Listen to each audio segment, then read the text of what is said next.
Welcome to the latest edition of Beyond the Arc. I'm John Gonzalez alongside our NBA insider, Bill Ryder, who made me laugh right before we came on to the show because yesterday Oh my God, bro. we were doing a live hit for HQ, for CBS Sports HQ, our streaming network. And right before we went on, Bill said that he might not be able to go on because he was bleeding from the head. Yeah, can I tell you this? All right. What an idiot. So I'm sitting at my desk, right? And I've got these lights. They switched out my apparatus a month ago. I have these lights. Now there's a big clamp that comes off my desk. So I get up every morning at 4 a.m, right, to get ready for a radio show before we do this. And I have to plug this thing in as part of this. And when I do the show from home, which is most days. So I go and I lean down really quick in the dark, and the clamp is off the desk and has this thing and I just banged my head as hard as I could at 4 a.m. and did this, and there was blood everywhere. So there was no Band-Aids in the house because my brother's kids just came and threw them away. So I took Scotch tape at 4 a.m. and Scotch taped my head, right? And oh my God. And did radio, did our show, and then it just came off, and we were about to go live, and I go like this, and there was blood everywhere. Dude, this thing's been bleeding on and off. It was bleeding 20 minutes ago. I took an agent out for coffee, and he's like, bro, your head is bleeding. I'm like, yeah, sorry, man. It's like this. Can you see? It's like this little wound. The Scotch tape came off. I didn't mean to laugh on my face.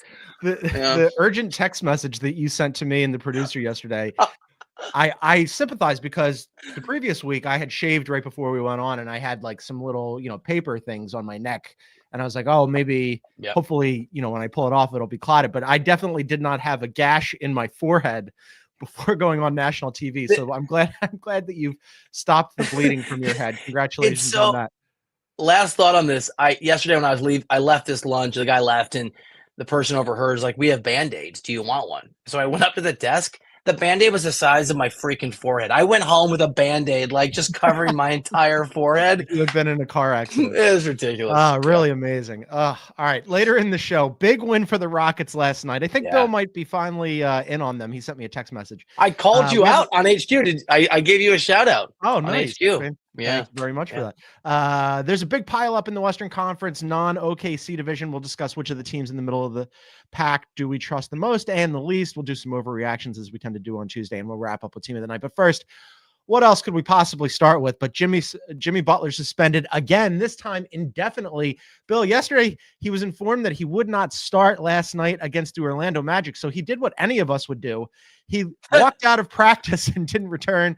Haywood Highsmith is the new starter, or at least was last night, for the Miami Heat. But the Heat suspended him indefinitely and issued a statement here, Bill. I'm going to read it. The Miami Heat are suspending Jimmy Butler without pay, effective immediately, for an indefinite period to last no fewer than 5 games. The suspension is due to a continued pattern of disregard of team rules, engaging in conduct detrimental to the team, and intentionally withholding services. This includes walking out of practice on Monday. He will now miss at least 14 games total due to suspensions, Bill. We are still roughly a week and change away from the trade deadline.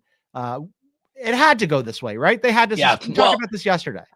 I'm going to give you a big slap on the back later on the Rockets, so I'm going to give myself a small pat on the back now. If you go watch the podcast, I think I said to you on the show that my understanding from the Heat was this was what they wanted. They were hoping for something that they could document, that they could sort of show, not just to suspend him through the trade deadline indefinitely, but to try not to pay him, which I think has also come out. I think it's in that he is suspended without pay. Right. This is in a series of bad possible outcomes to choose from.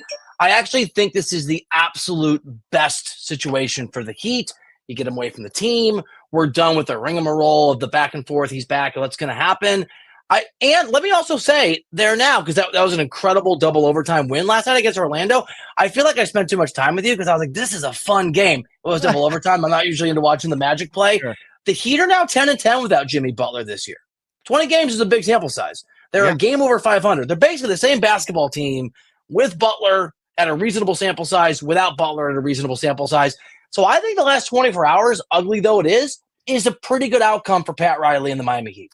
Yeah, we were talking about how Jimmy Butler had sort of broken Heat culture. I rethought that take yesterday. I thought yesterday that Heat culture sort of reaffirmed itself, where it decided, okay, no, this is how we operate, and we're going to suspend him indefinitely. And I actually think, unlike the first suspension where the NBAPA immediately filed a grievance, I think the last two suspensions, the Heat have a pretty good case. He didn't show up Very good. Like, you can suspend him for 2 games, I'm pretty sure. He walks out of practice, conduct detrimental, because he found out he wasn't starting and he didn't like that. I think you have a pretty strong case there too.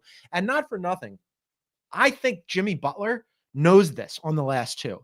Jimmy Butler deciding to skip a flight, I think he knows what the consequences are. And Jimmy Butler walking out of practice, I think he knew that he was probably angling for another suspension here. This felt to me like Jimmy didn't want to play anymore for the Heat, and I'm going to take the hit on my salary through the trade deadline, and then that's it. I'm done with the Heat. If that is correct, and I think that's a really good theory that's what Jimmy. I'm with you. That feels like Jimmy Butler's not losing his cool. He's doing something strategic. And if that's what he's doing, he's making a huge error in judgment, because I think the Heat have better grounds now. They've suspended him indefinitely. Obviously, that means however long they want. I know that the Heat believe that they are in a position now to suspend him and not pay him for a very long time this year, and or they can also provoke him if he's not traded. It's a big if, but if he's not traded, to act this way again. They feel pretty comfortable they can take away a lot of his games and a lot of his money. I think that takes away some of his leverage, John. If he's willing to go, I don't know, 17 different places rather than, and I know Memphis is a place that he doesn't want to go, but if he's willing to broaden his actual willingness beyond the Phoenix Suns and remove the Bradley Beal obstacle to get out of Miami, okay, fine. If he's not, I don't see what leverage he has to get a deal done, because he may not get paid. He may not play this year for the Heat if he's still here. Well, you could see both sides, both the Heat and Jimmy Butler, all of a sudden starting to like ease up a little bit on their demands here. According to The Athletic, they are willing to lower their price here a little bit. Brian Windhorst also said the same thing about the Heat, that they're not willing to absorb the Bradley Beal deal, but they're probably willing to come off their trade demands a little bit. How much of Jimmy Butler initially saying, I only want to go to the Suns and I don't want to go to Memphis, is not so much about winning as him looking at the situation and going, oh, well, Ishbia will pay me. I know I'll get paid here. But the Grizzlies, they're saving their money. They have it earmarked for Triple J, Jaren Jackson Jr. That's smart. And they're probably not going to pay 35-year-old, soon to be 36-year-old Jimmy Butler on the downswing of his career. I think it's a really good point, and I think it gets to the reality of what Jimmy Butler wants. Jimmy Butler has said and leaked, and he wants to go somewhere where he can win and get his joy back. I think, to your point, his joy is getting paid. I don't know this. Mine too. Yeah, I'm not. I mean, it's nice to be happy at work too, right? I mean, you're an NBA player. You can get both. I don't think he cares. I think this idea that he wants to go to a contender or a winner, I'm with you. It is entirely about who will pay him the money. Now, for example, the Toronto Raptors don't need Jimmy Butler, don't want Jimmy Butler. And actually, the Raptors with Butler would be interesting. But if you were to sort of earmark a really bad basketball team and they were going to give him a max deal all the way through, I think Jimmy Butler would pretend that that's a great place to go. I think it is about the money. And I think to that point, it's worth, as we speculate where he might go, if in fact the Heat are willing to by the way, lower their demands is fine. As I understand it, they still want players in return who can help them win now. So you got to find teams that have pieces they can send. It'll be a 2 or 3 player or team trade perhaps. And I guess places that have the cushion to pay Jimmy Butler when he lands. Yeah, it's a little sticky here for both sides. I mean, producer Aaron pointing out in our chat that Brooklyn's the only team that has max cap space in this offseason. There are other teams. Detroit will have some money. Right. We mentioned Toronto, they'll have some money. This thing is complicated, though, by the fact that Bradley Beal, evidently, according to The Athletic, won't waive it. So we were talking about how it's going to need to be, it can't just be a 2-team trade right now. It's most likely going to be a 3-4 team trade. And that one of those teams look like it could be the Bulls. And the Bulls might, if they decide to move on from Zach LaVine and or Nikola Vucevic, maybe they're a team that would be set up to absorb the final 2 years and north of $110 million that Bradley Beal is owed. Well, Bradley Beal told The Athletic, or people around Bradley Beal indicated to The Athletic, that he doesn't want to go to the Bulls. And this is not surprising for all the reasons that we indicated yesterday. At present, he's on a win-now team in a warm location. Last I checked, the Bulls are neither of those things. I wouldn't want to go there either. Is there a worse-run organization in the NBA than the Bulls? No. It I don't think there is. Just the lack of winning since Derrick Rose got hurt. This is the problem. Is that there's so many balancing acts here because you got to find a place that Jimmy Butler wants to go that will pay him. Mm-hmm. I think we could do a 15-minute conversation on why and whether there are teams that would want to bring in Jimmy Butler at his age and his lack of durability and pay him the money that he wants. Who wants Jimmy Butler? Pat Riley's got to be willing to make it. There's just so many moving parts. Yes. He has to go, and I don't see how it happens in a way that makes sense for everybody. I don't see how it happens. The thing and the part that that you were focusing on there, where you're like, okay, well, one, you have to identify a team that wants Jimmy Butler, and then two, that team has to know that they're going to have to pay Jimmy Butler something reasonable in order to retain him. And Jimmy Butler, obviously, part of the reason why they're in this situation anyway is because he wanted that max extension during the offseason. And the Heat rightly said, no, we're not going to give it to you at 35 years old. But Jimmy knows the truth about this situation is this is his last big deal, or his last deal of any actual significance, right? He's 35 years old. He's not going to get another big one or anything reasonable after this. So you've got to get paid while you still can. But from the other side, whoever's going to end up paying, you're paying for a guy on the downswing of his career in his mid, soon to be late 30s, who averaged 58 games in his first 5 seasons with the Heat and didn't play in the playoffs last year. The equation hasn't changed. It's just, I think, become more real that desperation from another team is a requirement. And the team that we talked about and then we dismissed because the reports where they weren't interested was the Warriors. Closing window for Steph. Things are going badly. The boat's taking on water. Apparently, in the last 30 minutes, Kevin O'Connor has reported from The Ringer that the Warriors are interested again if the price is lower. Who knows to what degree the price has to be lower and to what degree that is just them in a very different situation than even 3 weeks ago. I don't think, for me, John, there are very few teams that I would look at and say, this makes sense for all the parties involved. If the Warriors have changed their tune, that is the team that makes sense. Steph Curry's not getting younger. I don't know if Jimmy Butler works, but the juice isn't worth the squeeze in most places. I think it is in Golden State if they can find a deal. Previously, I was on board with that. Right now, they are, 2.5 games the Warriors are out of the 10 spot. Draymond has there's a lot of hoops to go. Yeah. But I mean, okay, so I mean, just going back to what Steph said, a couple of weeks ago about, I'm not sure that we're one piece away. Like, is that still the case? Or do you go, well, we could get Jimmy Butler and maybe it only costs us Kuminga and Wiggins? I guess maybe I'd make that move. They don't use Kuminga properly, and they haven't for a long time, and he hasn't been effective in Golden State. So, and so let me just workshop this, right? Let me just workshop this again. So, do you want a break, and then we can workshop it? All right, let's take a little time out, and then on the other side, we'll continue with the Jimmy Butler drama. We'll workshop it on the other side. This is Beyond the Arc. The clock never stops. Relive the greatest moments with uninterrupted highlights and more. It's Gareth Bale! Ronaldo! Wonderful goal! On the UEFA Champions League channel, streaming free. Welcome back to Beyond the Arc. A reminder, you can get us wherever you get your favorite podcast. Please download, subscribe, leave a review, and then on Spotify, if you look below the play button on the Spotify app in full screen mode, you can leave us a comment or a question about the show. All right, game plan this for me. All right, so again, I'm going to give you what we all know, how the Heat view themselves. I'm more inclined to think it's reality than other people, but it may not be. They think they have the best player development program in the NBA in terms of they think they can salvage talent, bring in guys who've been underutilized, and sort of bring the best version of them out. Kuminga certainly fits that idea if you're good at that. Kuminga has not been as good as I like Jonathan Kuminga. I know you're not as high on him. So the idea that the Heat, if they got him in a deal, could view Kuminga, his upside higher than most because the Heat's own arrogance about how they develop players or bring out the best in players, that's a real factor. And I don't know, Andrew Wiggins is so inconsistent, but really athletic wing who plays hard and at his best plays really good defense. Seems to fit a Heat way, Eric Spoelstra, Pat Riley kind of approach. For the Heat, I could see where they could convince themselves that a deal centered on sort of those three guys changing spots makes sense for Miami. That's viable to me. From the Warrior perspective, I said 2.5 games. I meant a game and a half out of the last spot out of 10.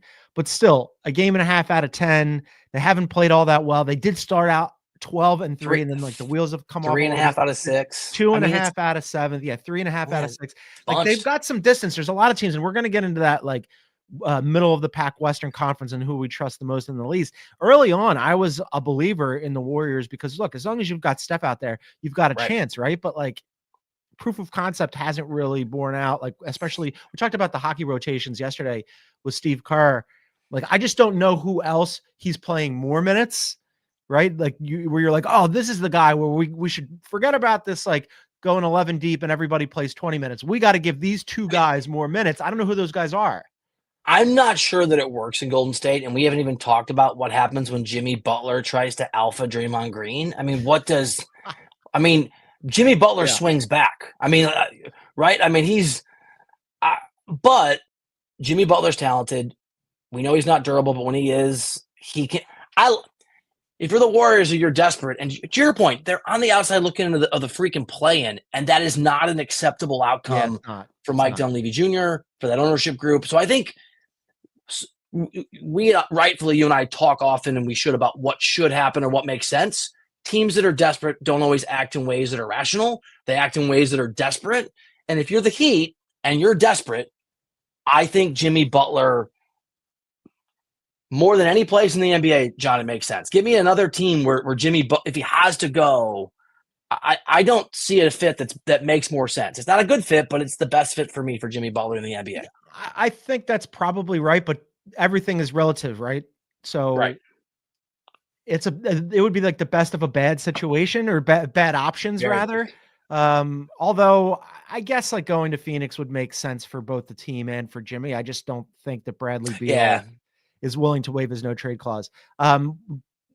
Is there a non-zero chance that they just decide to like dig in here, the Heat, and they don't move him?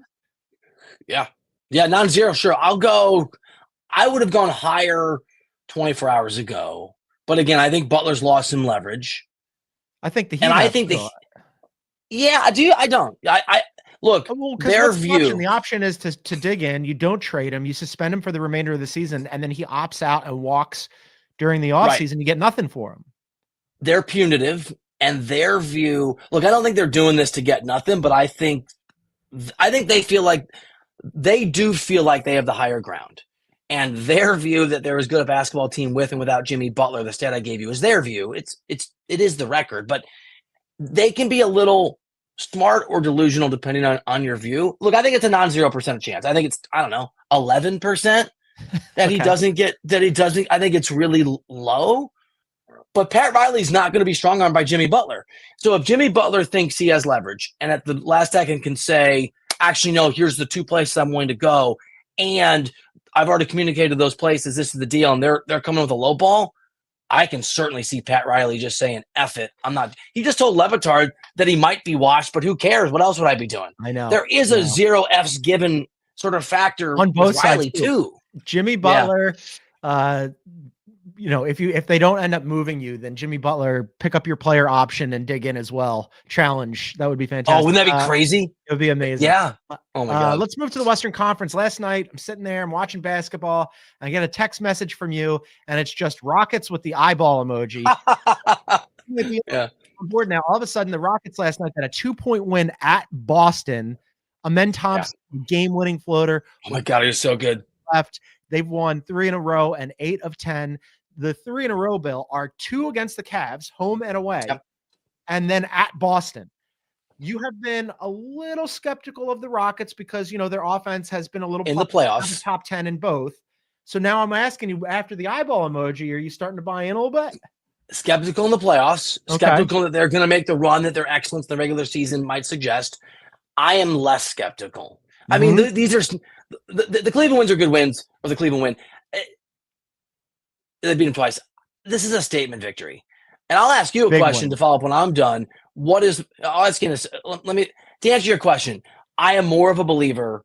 And what Thompson is coming into his own. And you've already hit on this before. He starts. He's a starter. They're 9-2 when he starts. He's the best player on the team. Jabari went down. Yeah. Şengün's great. Thompson's the best player on that basketball team. Certainly a year or two from now, probably today. He just keeps getting better. Let me ask you, because this hits something you and I have talked around a lot. what is more true? What is the bigger takeaway from you yesterday? That the Rockets are legit or that the Celtics are in trouble? Yeah, so I responded to you that my two takes were combining in last night's game, that I'm high Right. on the Rockets, and I'm starting to be a little concerned, to the extent that I can have any concern at all for a Boston team, a little bit of worry for the Boston Celtics, who, after starting 21-5, Bill, they're a 500 team. They're 11-10 since Yep. then. They didn't have Derek White last night. They've had guys in and out of the lineup, but they should have enough redundancy there with enough good players that eventually you'd be like, okay, there'll be a progression to the mean, and they'll get back to playing the kind of basketball team that won it all last season, right? 6 deep, 7 deep with Pritchard. Yep. They're so good.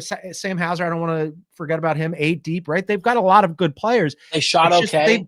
Yesterday. It's not like that was the thing that surprised me. So last night they only put up 39 threes last night, but they still shot about league average, slightly right around 38.5%. And then they made all but one of their 20 free throws. Yeah, they shot okay, and they lost on their home floor to a team. Yep. If you were taking a draft of both teams, I think Amen Thompson is also like the best player, or if not the best player, the second best player on the Houston Rockets. Like, but if you're drafting both teams, you're taking Tatum 1, right? And then like how many Celtics are you going through before you get to the Rockets? It depends. It depends what you're building for. Yeah. But if I have a 3 or 4 year, this is a cop-out answer, but if I have a 3-year timeline, Amen Thompson becomes pretty high. Oh, if we were forecasting for the future, yes, I'd be looking at him with a bullet. But if we're talking about just this season, this year, I mean, look, I'm probably taking a lot of Celtics first because I know what they've been there, they've done that. Yeah, it took Boston a while to learn how to play at the level they should in the playoffs. Boston I still think they're going to be fine. Whatever. Last year they were the champion. They were the champion in part because of all the times they came up short when they were an even better version of a basketball team sometimes in the regular season than the Rockets are now. So I do think that the Rockets are real. You're right. I still think there's going to be a bit of a lag back to the mean a little bit when they get to the playoffs. And so that's probably true for Thompson too. So I would take a bunch of Celtics. Just to discuss what happened last night, though, quickly for the Rockets, Dillon Brooks and Amen Thompson combined for 69 points. Dillon Brooks was so good. He had 10 of 15 threes. I know. For me, that's yet another reason why I just move him to the bench and have a little bit more offense off the bench when Jabari comes back. But if not, Jabari can go to the bench. But Thompson had a career high 33 points last night, and he really is coming into his own, Bill. He looks so good. Elsewhere in the Western Conference last night, Bill, or at least Western Conference team. So you and I yesterday, we should have known this was going to happen. You and I were extolling the virtues of the Memphis Grizzlies and how they are the main threat to Oklahoma City. And they got the doors blown off of them in Madison Square Garden last night. The Knicks put up 143 points on them, Bill. Knicks have won 4 in a row and 7 of 10. That snapped the 6-game winning streak for the Grizzlies. I still believe in the Grizzlies, but I'm just talking about the curse of the Beyond the Arc show. And we went on HQ to talk about how good they were, and they're so were not great good yesterday. Yeah. Are we at a point now where the Knicks are as likely or as formidable as the Celtics? I mean, is that a legitimate? I'm still. They're only a game back. They're only a game back of the Celtics for second place, and offensively they have been every bit as good as advertised. And here's the other thing. I mean, we've talked about hot hand and trends and like good vibes and all that stuff. Like all the momentum, all the positive energy resides with the Knicks right now. The Celtics, like, people have been talking about the shot not falling, this chunk of the season not going well for them. Like, hey, are they tired because a couple of them were playing in the Olympics? They had that long run in the postseason last year. Is there fatigue from just winning a championship and it being hard to get up for a regular season? Like all of the positive things are like Knicks related, and all of the question marks are Celtics related. So yeah, I think so. I do too. So I don't want to get too carried away, but it is a bucket list career life thing to cover an NBA Finals at the Garden. Yeah, that would be awesome. And it's not likely, but it's not the impossibility it has been for my entire adult life. It is a reasonable possible outcome.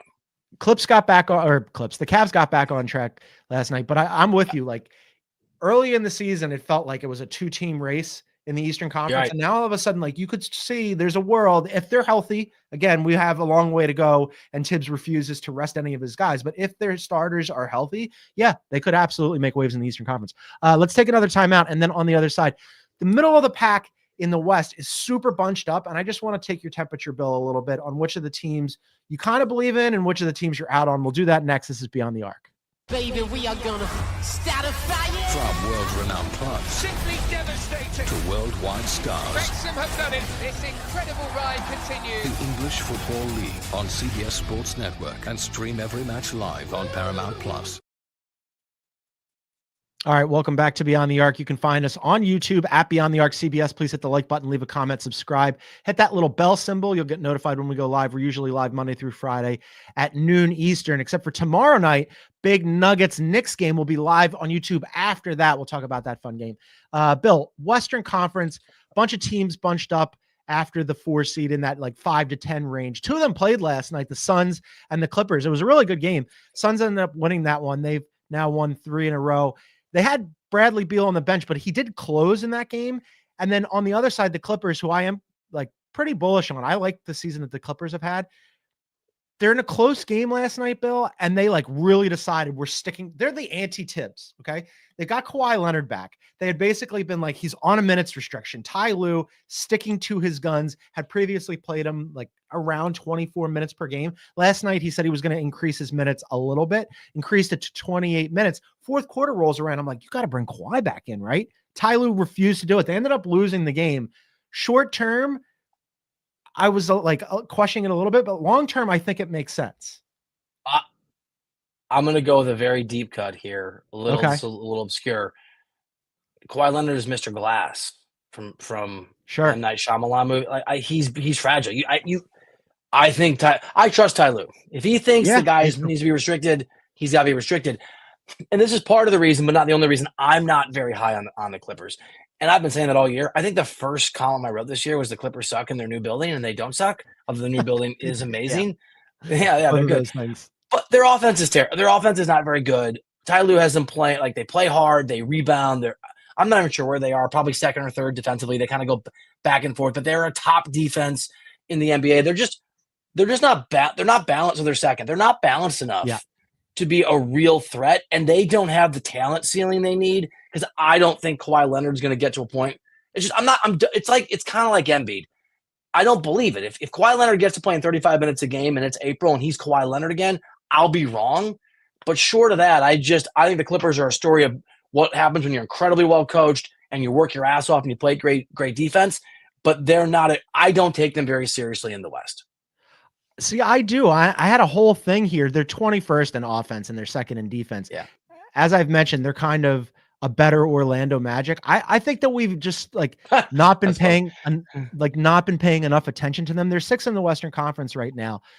They are a game behind the Lakers for 5th. They're a game up on Minnesota and a game and a half up on the Suns. Like all those teams are super bunched together right there. I know you're not a believer in the Lakers. The Timberwolves have been up and down this season. The Suns have been up and down this season. I think the Clippers are every bit as good as those teams, and their defense keeps them in games. Like if Kawhi is healthy, James Harden is having a bounce back season. He's been a large chunk of their offense, and Norm Powell has slid really nicely into that Paul George role. Paul George left. Yeah, the Clippers rightly let him walk, did not give him the extra money, and just decided, okay, we're going to take Norm Powell, who's been a very useful rotation bench player, 6th man of the year candidate, and slide him into the starting lineup, and didn't miss a beat. He's been every bit as good as Paul George was last year. Timberwolves last year, Magic every year. Now this team. You love teams that play great defense and can't score. I have to ask you a question. I hope this doesn't sound insulting. I like solid teams that play the right way, Bill. Is this because are you like a YMCA guy, like a hoopster, where you like are amazing defensively and you can handle the rock and hit the layup, but you can't shoot? Because like these archetypes 100%. Of these teams, 100%. I was a really good passer and like the effort guy on defense and could not shoot at all. What's funny is I'm the exact same thing. I can handle the rock. I have a really good handle. Couldn't shoot, and I loathe those teams because I see myself in them. So, like, we just approach this very, very differently. Producer Aaron is pointing out that I definitely have an archetype of a team. Last season, I was on the Wolves, who were really great defensively, challenged offensively.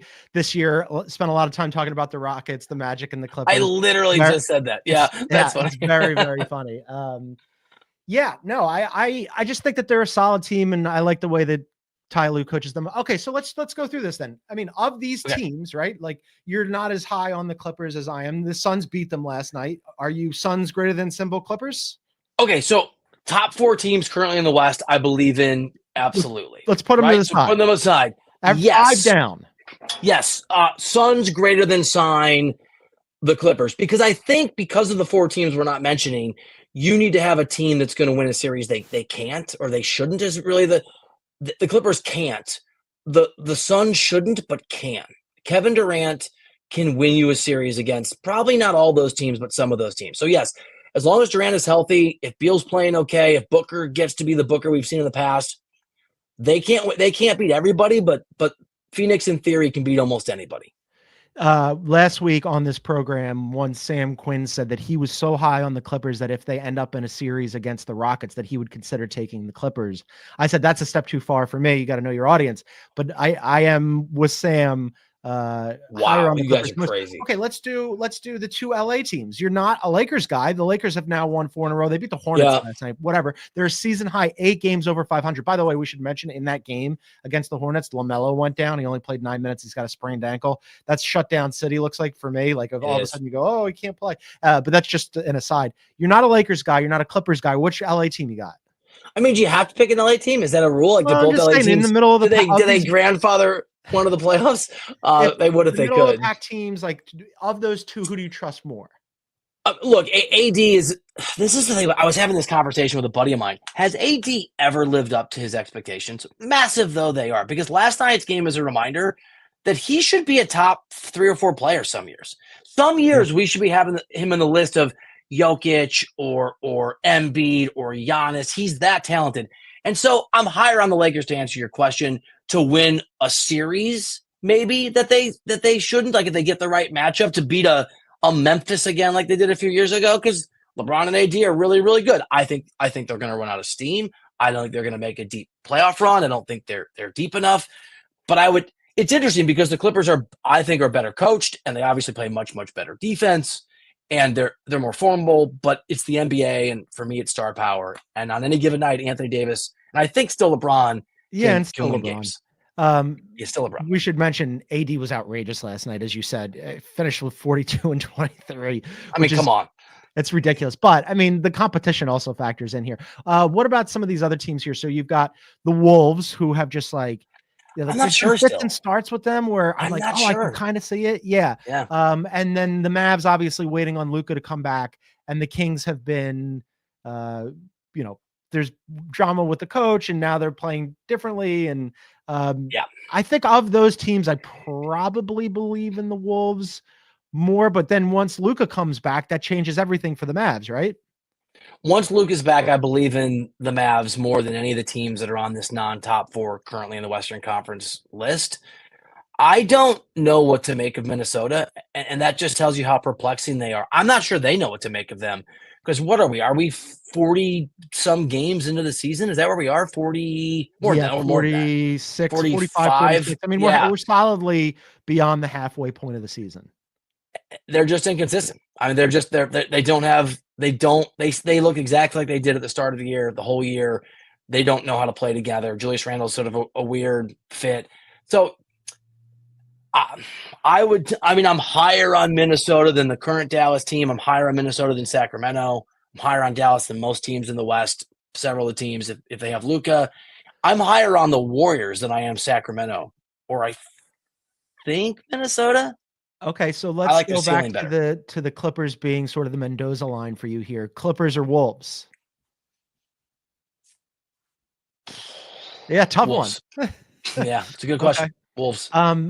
This has been a really enjoyable Western Conference season. We knew it was going to be a really loaded West, But everybody after Oklahoma City, I agree with you that 2, 3, and 4, in whatever order it ends up shaking out, that the Rockets, the Grizzlies, and the Nuggets are that next tier below the Thunder. Put them in whatever order you want, but I think those 3 teams are pretty solidly behind the Thunder, but pretty solidly ahead of everybody else. But then 5 through the Warriors and to a lesser extent the Spurs, man, however this ends up, I have no idea, and no order at all with any of those teams would surprise me. Let me turn the tables on you. Lakers or Clippers? I think I'm still Lakers because of what you said, because if I was going to look at the best players on those 2 teams, I'm still going with AD and then probably LeBron before I get to anybody on the Clippers. Lakers or Timberwolves? Also tough, probably still the Lakers. Wow. Lakers or Phoenix?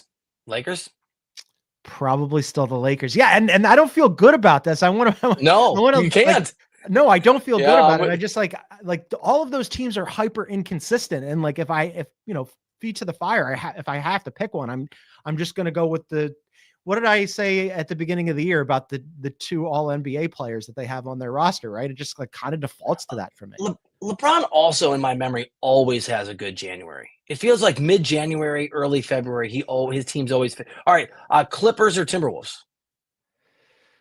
Clippers. Okay. This is where the defense starts to hit for me, where I'm like, okay, I think that they're just slightly better.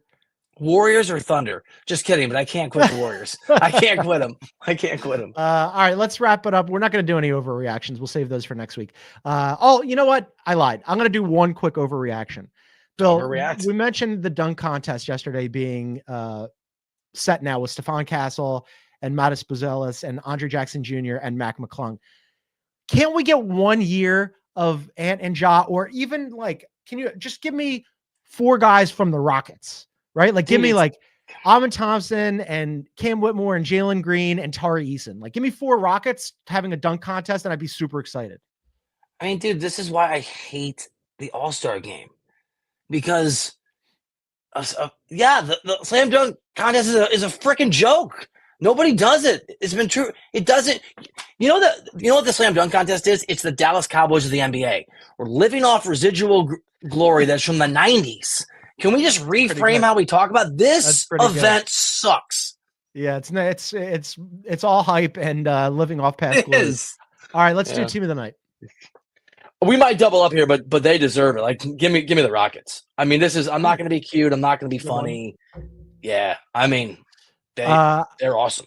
That's a good one. That's, as you mentioned, a statement win in Boston. I'm going to go with the Miami Heat. They had a really good day yesterday. They won a 2 overtime thriller against the Magic, my Orlando Magic. And then they tell Jimmy Butler, hit the bricks indefinitely, guy. I think Heat culture really dug in, and it prevailed yesterday at a time when, look, this thing is still shaky. Who knows how it's going to end up? It could go sideways on them. But yesterday, when they said, we've had enough, go home forever, or at least for quite a while, I think that they finally figured out a way to put a finish to this. A 4th time for the Miami Heat winning team of the night, and I'm not sure about the Rockets. And they were down 2 times for the Rockets.